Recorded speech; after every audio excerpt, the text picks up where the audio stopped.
Saya minta doakan tetangga saya meninggal kemarin tersetrum saat menyiapkan acara kita ini. Oh, mudah-mudahan meninggal syahid. Orang yang terkena api meninggal syahid. Setrum itu adalah arus listrik api.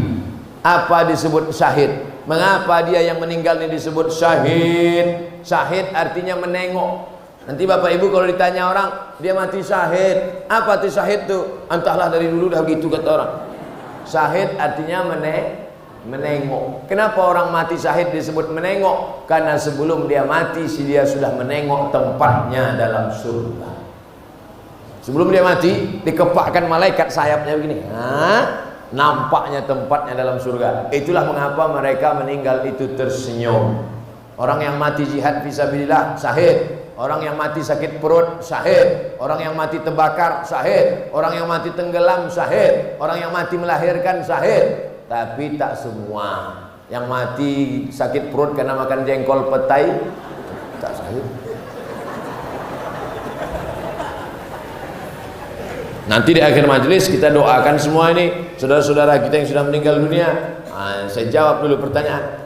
Ada dua masjid yang sangat berdekatan sekali jaraknya, hanya 20 sampai 30 meter saja. Apakah itu baik Pak Ustadz? Karena kalau sholat jamaah kedua masjid ini jadi terpecah sikit kali.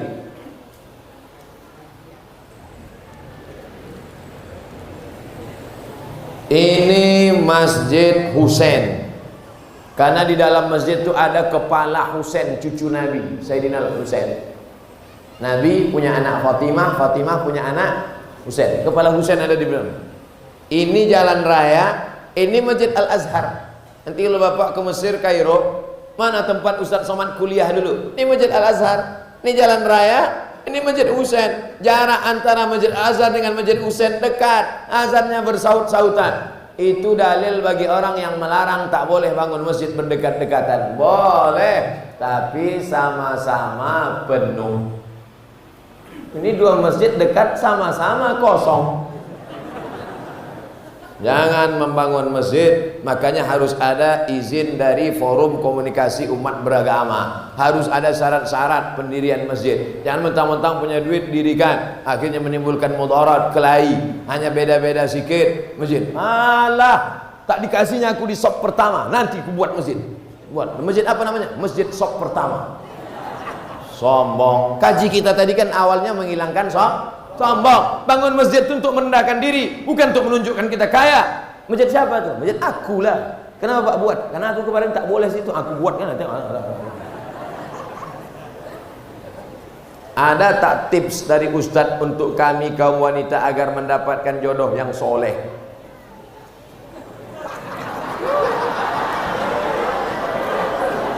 Jodoh itu rezeki apa tak rezeki? Rezeki.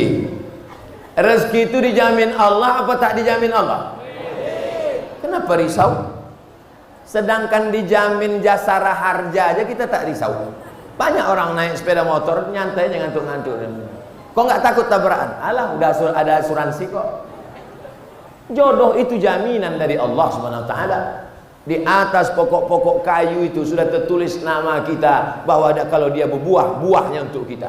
Di atas pokok duku itu sudah tertulis nama kita, kalau duku itu berbuah, dukunya punya kita. Begitu juga dengan jodoh, sudah ditetapkan Allah SWT. Jangan risau kalau jodoh takkan ke mana. Karena jodoh kita berjumpa atau karena jumpa jadi berjodoh? Nah, memang kalau udah siang-siangnya nggak payah berpikir memang. Karena jodoh kita berjumpa atau karena berjumpa itu jadi berjodoh? Karena ada jodoh lah maka berjumpa. Kalau tak ada jodoh takkan berjumpa. Makanya kata Imam Al-Hasan Al-Basri, alimtu anna rizqi la ya'khuzuhu ghairi. Aku tahu rezekiku takkan mungkin diambil orang. Fatma'anna qalbi. Jodoh adik-adikku takkan mungkin dilarikan kucing. Nah, oleh sebab itu ini keyakinan masalah iman. Tapi ada usaha. Ini jodoh saya. Ini air, ini jodoh saya. Orang Percut panitia sudah menetapkan ini jodoh Abdul Somad, ini jodoh saya. tapi saya mesti berusaha membuka botolnya, memasukkannya ke gelas. Kalau tidak, tunggu aja lah. Tunggulah sampai mati, tak akan dapat. Harus ada usaha. Karena saya tak mampu membukanya, minta tolong ke panitia. Panitia bisa bukakan botol itu. Misal, ini udah terbuka dan untuk saya. Sudah ada. Kira-kira dari jawaban saya penuh dengan kiasan ini mudah dipahami? Apa ditakutkan? Kalian yang lajang-lajang, yang muda-muda, jangan kalian takut. Jodoh kalian itu akan datang yang solihah-solihah, insyaallah. Kalian yang solihah-solihah, yang gadis-gadis, tak jauh-jauh jodoh kalian, masih di sekitar sini juga. Tengoklah, ada yang di bawah pokok kayu, ada yang tersangkut-sangkut di tiang-tiang itu, ada di sini. Cuman harus tetap ada usaha. Jangan rusak jodoh, rezeki yang baik karena usaha yang tak baik. Maka ibu jangan kasih anak pacaran. Jangan kasih anak pacaran, Bu. Nanti kalau datang anak laki-laki bertamu, "Ma, boleh saya bawa anaknya, Bu?" Jangan. Ustaz Somad kemarin sudah bilang, "Jangan. Sebentar aja, Bu, kami jalan-jalan." Tidak. Nanti kami belikan Ibu mie ayam. Boleh.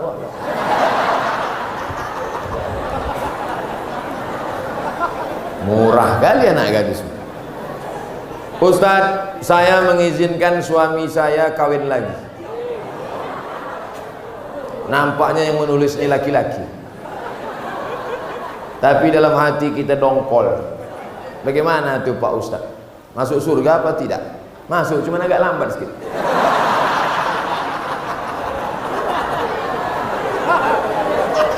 Wa ma umiru illa liya'budullaha mukhlishina lahuddin. Orang itu disuruh beramal dengan ikhlas. Nah, Bapak pandai-pandailah merayu. Adinda, maukah engkau kutunjukkan suatu amal, kalau kau laksanakan ini kau masuk surga secepat-cepatnya? Apa itu, Bang? Izinkan abang nikah lagi. Tak masuk pun tak apa-apa.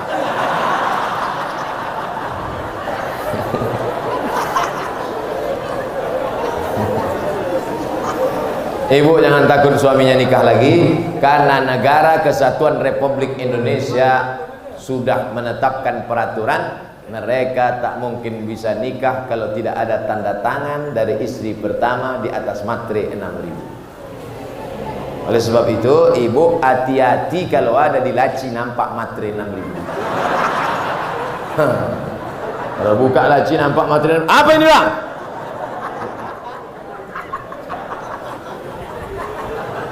Ibu tak usah takut. Ibu tak usah takut, tak usah sedih, tak usah cemas. Mereka ini tak ada yang berani. Udah aku tengok pucat-pucat semua muka.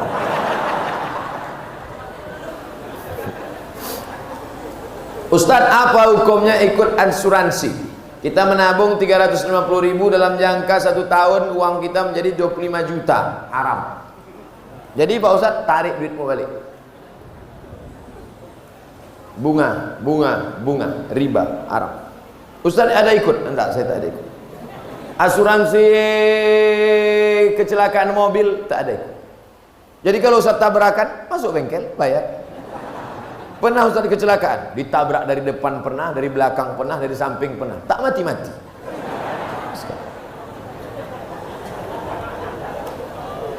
Pergi saya ceramah dari rumah sebelum subuh, kencang 120 lah.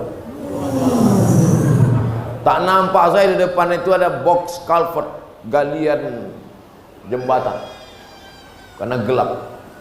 Terbang mobil itu, berhentinya pas nabrak tiang listrik, hancur. Masuk bengkel, ditanya sama orang bengkel, "Pak, ya, Bapak pakai safety belt?" "Enggak, lupa saya." "Kok enggak mati?" "Mana aku tahu." "Ini Pak, kalau menurut perhitungan kami orang bengkel, ini Bapak mati nih, hancur remuk ke dalam." Malah yang bayar pakai asuransi mati duluan. Oleh sebab itu maka masalah ini adalah masalah keimanan kita kepada Allah Subhanahu wa taala. Bagaimana hukumnya mengadakan jamu laut, kenduri, nelayan dengan memotong kepala kambing, kepala kerbau untuk menghanyutkannya ke laut? Di Mesir itu harus dihanyutkan anak gadis. Karena kalau tak dihanyutkan anak gadis, air sungai Nil ditahan sama jin. Air kering.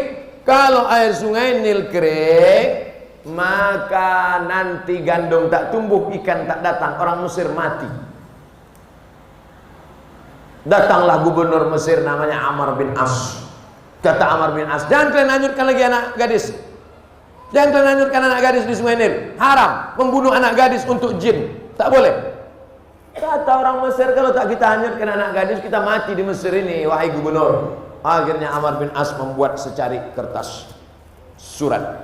Wahai Khalifah Umar bin Khattab, tolong kau tulis, tolong kau kasih fatwa, apa hukum menghanyutkan anak gadis ke sungai Nil. Datang Umar bin Khattab, dibalasnya lah, kasih amplop, nih hanyutkan ke sungai Nil. Surat dari Umar bin Khattab, hanyutkan ke sungai Nil. Sebelum dihanyutkan ke sungai Nil, dibuka oleh Amr bin As. Dia mau tahu apa isinya. Min Abdillah, dari hamba Allah Umar bin Khattab, ila nahrin Nil, kepada sungai Nil. In kunta tajri min qibalillah fajri, kalau kau mengalir karena Allah, mengalirlah. Wa in kunta tajri min qibali nafsik fala tajri, kalau kau mengalir karena dirimu, tak usah kau mengalir sampai hari kiamat. Dicampakkan surat itu ke sungai Nil. Besok pagi naik air sungai Nil 16 jengkal naik ke atas. Sejak hari itu tak lagi ada tradisi menghanyutkan anak gadis di sungai Nil. Saya sampai ke sungai Nil, sampai hari ini sungai Nil tak ditahan oleh jin. Jin di Indonesia seleranya agak rendah sedikit. Kambing, kerbau. Kalau di Mesir tak laku. Dikasih kerbau, tak lepel. Maka tuan-tuan guru berzikir, bertahlil untuk mengusir hantu belau jin setan ini. La ilaha illallah, la ilaha illallah, la ilaha illallah. Walaupun dia mau kenduri, kenduri sama-sama berdoa, membaca Quran, meminta kepada Allah Subhanahu wa ta'ala, tidak meminta kepada jin, hantu dan setan. Bagaimana cara memulai dan memantapkan hati untuk berhijrah, Pak Ustadz? Saya sebetulnya udah lama mau tobat minum kamput nih Pak Ustadz. Kenapa kau belum berhenti juga? Itulah, belum dapat momentum yang pas lagi. Nih momentum yang pas. Kebetulan habis tablik akbar pengajian Ustadz Somad di Percut. Kebetulan pula ini ujung bulan Zulhijjah, mau masuk 1 Muharram. Sejak hari ini berhenti pakai sabu-sabu narkoba. Setuju? Sejak hari ini berhenti mabuk-mabuk, selingkuh dan buat dosa. Setuju?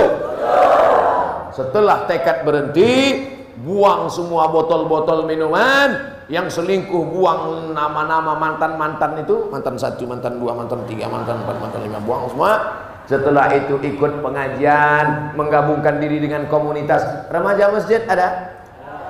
Buat BKPRM, Badan Kontak Persatuan Remaja Masjid Sumatera Utara, Medan, Deli Serdang. Ikut menggabungkan diri. Jangan sendirian, karena setan mendatangi orang yang sendirian. Zuhur berjamaah, asar berjamaah, komunitas berjamaah. Jangan lagi berkawan sama mereka. Saya berkawan sama mereka untuk gaul aja Pak Ustadz. Nanti kau mau memancing mereka, rupanya bukan tukang pancing dapat ikan, tapi tukang pancing dilarikan ikan.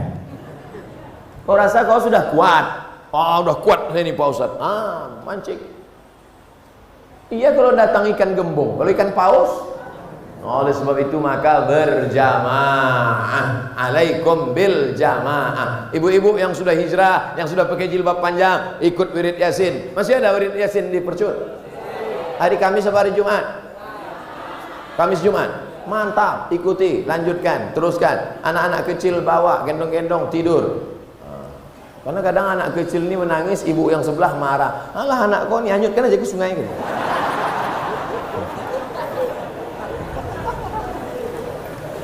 Ustadz, bagaimana jalan keluarnya menurut pandangan Ustadz tentang kurangnya minat pemuda Islam terhadap organisasi remaja masjid? Baru ku bilang tadi. Belajar sama BKPRM, Badan Kontak Persatuan Remaja Masjid. Selama saya datang, itu banyak berperan mereka, supaya nanti dibuat kajian, didata anak-anak muda sekitar sini, dibuatkan absennya, dibuatkan acaranya. Anak muda jangan satukan pengajian sama orang tua. Pengalaman yang sudah-sudah mereka tak mau. Anak muda, kenapa kalian tak mau datang? Disatukan pula kami sama orang tua. Kami Pak Ustaz takut. Takut kenapa? Asal kami tengok orang tua mau mati aja bawaan kami. Maka anak muda ini dibuat pengajian khusus anak muda. Ustadznya pun janganlah undang ustadz tua macam Ustadz Somad. Undanglah ustadz anak muda macam Ustadz Hanan At-Taqi.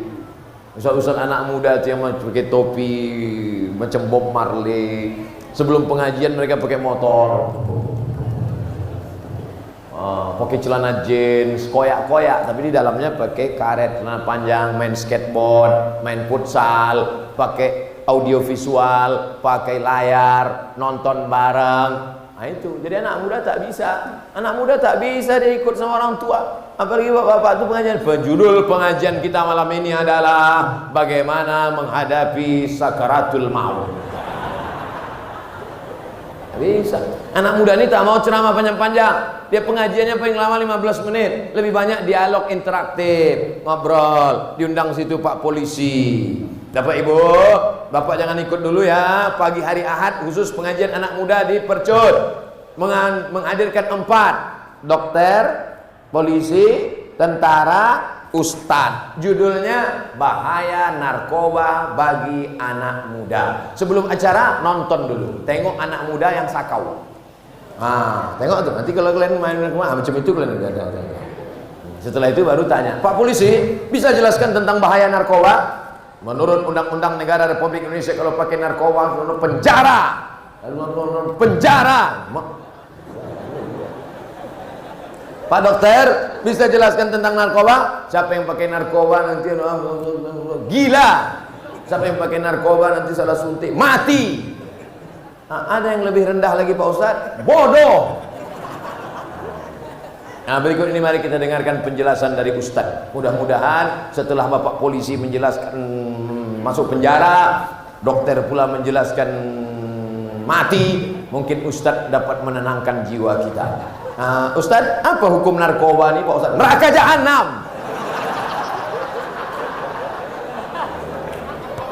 Itu hari Ahad. Hari Ahad depan buat lagi. Orang tua bapak-bapak tak ikut lagi. Hari Ahad yang kedua ini, kemarin kita sudah bahas narkoba. Ada hari Ahad ini, anak-anak remaja yang perempuan laki-laki, kita khusus praktek memandikan jenazah. Supaya mereka tahu, bapak-bapak, ibu-ibu tak perlu ikut. Karena nanti yang mau mereka mandikan ini adalah bapak-bapak dan ibu. Ini banyak kekeliruan di masjid kita. Kalau udah cerita penyelenggaraan jenazah, yang ikut atu-atu. Ngapain ikut? Kan mau dimandikan nanti. Justru yang ikut penyelenggaraan jenazah adalah anak-anakmu, anak muda, supaya kalian bisa memandikan ayah kalian. Saya ingin yang memandikan saya adalah anak saya. Karena kalau anak saya mandikan saya, tak mungkin diceritakannya aib saya. Buah hati belayan jiwa saya, darah daging saya, pasti menjaga kehormatan saya. Tak mungkin dimain-mainkannya saya. Bapak-bapak yang sombong, bapak-bapak yang angkuh, anak kalian tak pandai mandikan, awas kalau kalian mati. Ini yang sombong dulu kan katanya. Gitu. Ya ambilnya sikat gigi, cucuknya ke hidung. Hati-hatilah kalian yang sombong-sombong. Ibu yang kaya-kaya, yang angkuh-angkuh, yang sombong-sombong, pas mandi nanti anak ibu tak pandai mandikan. Siapa keluarga yang bisa mandikan? Jadi siapa? Kami serahkan aja. Sementara itu dulu ibu-ibu yang selalu diejek-ejeknya, karena miskin, karena susah. Tutupnya pintu. Anak-anak jangan ikut ya, kunci pintu. Kau dulu sombong kan? Mana maksudnya? Gitu. Aduh kelentar. Makanya anak-anak kita harus diajar menyelenggarakan jenazah. Kalau sudah sakit bagaimana sakratul mautnya? Habis sakratul maut bagaimana meletakkan tangannya? Karena kalau sudah keras payah. Waktu lembut itu supaya bengkok. Karena kalau udah keras tangan gimana mau membengkokkannya? Ya kalau matinya begini. Kalau matinya begini, bagaimana membuka kainnya? Jangan sampai setelah tangan bengkok macam mana membuka baju pakai gunting, tak mungkin. Bagaimana mengatasinya waktu sakit? Bagaimana kalau dia meleleh air liurnya? Bagaimana kalau keluar muntahnya? Bagaimana kotorannya? Lalu kemudian bagaimana mandikannya? Setelah mandikannya bagaimana mengkafankannya? Setelah mengkafankannya bagaimana sholatnya? Setelah menyolatnya bagaimana menguburkannya? Setelah dikuburkan bagaimana mengirim doa-doa setelah mati. Itu diajarkan pada anak-anak muda supaya dia tahu mengurus kita dan supaya dia tahu bagaimana mati. Kalau dia sudah tahu mati, menjadi rem supaya dia tidak pakai narkoba, menjadi rem supaya dia tidak berzina, menjadi rem supaya dia tidak buat dosa. Ini buat nanti kontak dengan Ustadz Iqbal Sauki yang punya kontak dengan Badan Kontak Koordinasi Persatuan Remaja Masjid Sumatera Utara. Apa hukum orang tinggal di sekitar masjid tapi tak sholat di masjid? La sholata li jaril masjid illa fil masjid. Orang yang dekat masjid tak sah sholatnya kalau tak di masjid.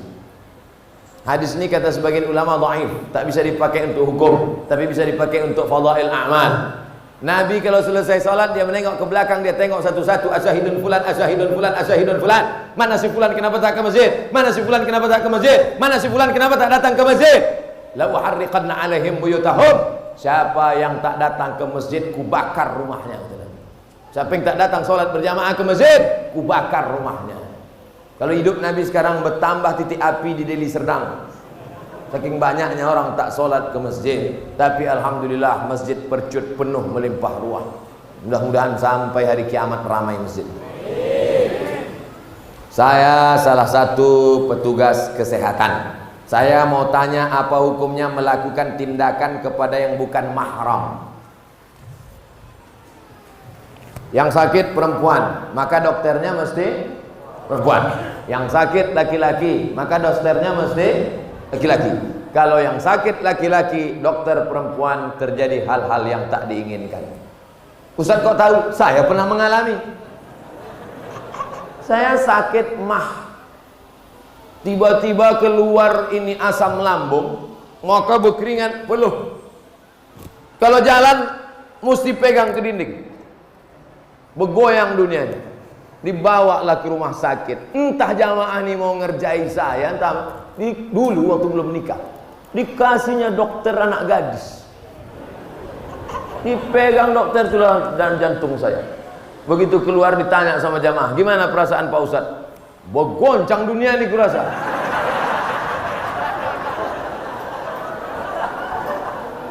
Ingat saya orang ngerjai saya itu sekarang. Oleh sebab itu akan datang dokter laki-laki dengan dokter laki-laki, dokter perempuan dengan dokter perempuan. Sekarang tak seimbang antara banyaknya dokter SPOG, spesialis obgyn, spesialis kandungan, dengan perempuan yang mengandung. Karena tak seimbang banyaknya dokter perempuan dengan perempuan yang mengandung, akhirnya mau tak mau dipakailah dokter laki-laki. Karena pilihannya hanya dua, pilih dua. Ibu dokternya mesti laki-laki, dokter perempuan enggak ada lagi, habis sudah. Jadi gimana? Pilih dua, melahirkan sendiri atau pakai dokter laki-laki. Tak mungkin dia melahirkan sendiri karena takut mati. Jadi hukum asalnya dokter perempuan untuk perempuan, dokter laki-laki untuk laki-laki. Tapi kalau darurat tingkat tinggi, pilihannya dua antara mati atau dokter laki-laki, maka tak boleh pilih mati. Bang, aku hamil nih, nanti melahirkan anak masih dokter perempuan bang. Mohon maaf dek, dokter perempuan sudah habis. Jadi paksa dokter laki-laki. Aku tak mau. Pilihannya cuma dua dek. Kau pakai dokter laki-laki atau mati? Aku pilih mati aja. Tak boleh. Darurat. Ad-darurat tubihul mahzurat. Begitu juga kalau ada kecelakaan di kampung. Kebetulan pasiennya perempuan. Satu-satunya dokter puskesmas laki-laki. Tiba-tiba terjadi. Pilihannya dua, tolong karena darahnya sudah habis banyak, atau dibiarkan. Tiba-tiba datang Pak Dokter, gimana nih Pak Dokter? Kita biarkan aja dia mati. Harus tolong, karena di situ ada darurat. Pelajaran dari sini, anak-anak ibu yang perempuan masukkan ke fakultas kedokteran supaya dia bisa beramal menolong pasien perempuan muslimah. Amin. Bagaimana menjadi sebaik-baik wanita yang kelak Allah janjikan masuk ke dalam surga? Posisi saya sebagai istri hanya salah sama suami. Bagaimana cara saya menebus kesalahan saya Pak Ustadz? Ciri perempuan solehah ada 4. Iza amartaha ata'atka, kalau disuruh dia patuh. Ciri perempuan solehah pertama, kalau dia suruh ata'atka, kalau disuruh patuh. Adinda, masakkan abang, sudah siap bang. Kok cepat kali? Ku beli nasi bungkus tadi.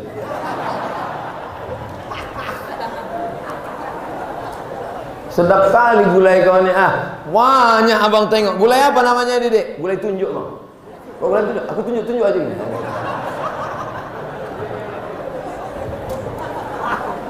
Dua, iza nazarta ilaiha sa'aratka, kalau kau tengok dia hatimu senang. Itu ciri perempuan soleh.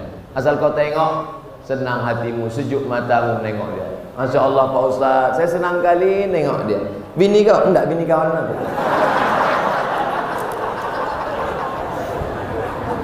Idza nazarta ilaiha sarratka, kalau kau tengok dia hatimu senang. Idza amartaha ata'atka, kalau kau suruh dia patuh. Yang ketiga, idza ghibta anha, kalau kau pergi dijaganya hartamu dan anakmu.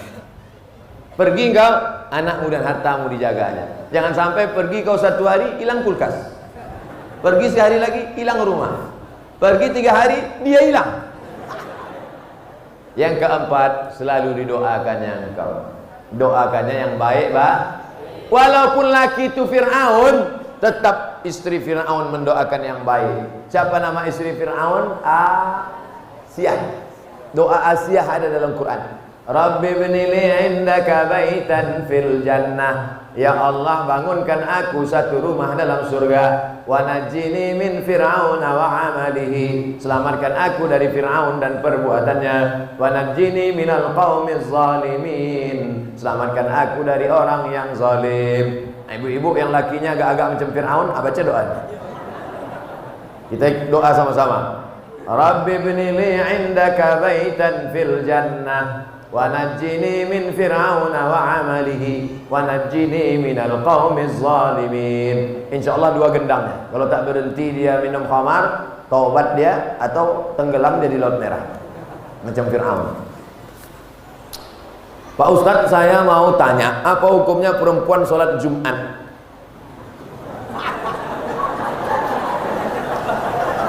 Nanti ibu pergi umrah bulan Januari, umrah bersama Ustadz Abdul Somad dengan Grand Sofa Nauli Ustadz Iqbal. Bulan Januari kita pergi umrah bersama. Ongkosnya Pak Ustadz bayar masing-masing. Nanti itu kebetulan ada hari Jumat. Hari Jumat di Makkah atau hari Jumat di Madinah, dan perempuan di sana sholat Jumat. Maka ibu sholat Jumat, dengarkan khutbah Jumat. Tapi kami tak paham khutbah Jumat pakai bahasa Arab Pak Ustaz. Ada translator by Indonesian language, pakai airport.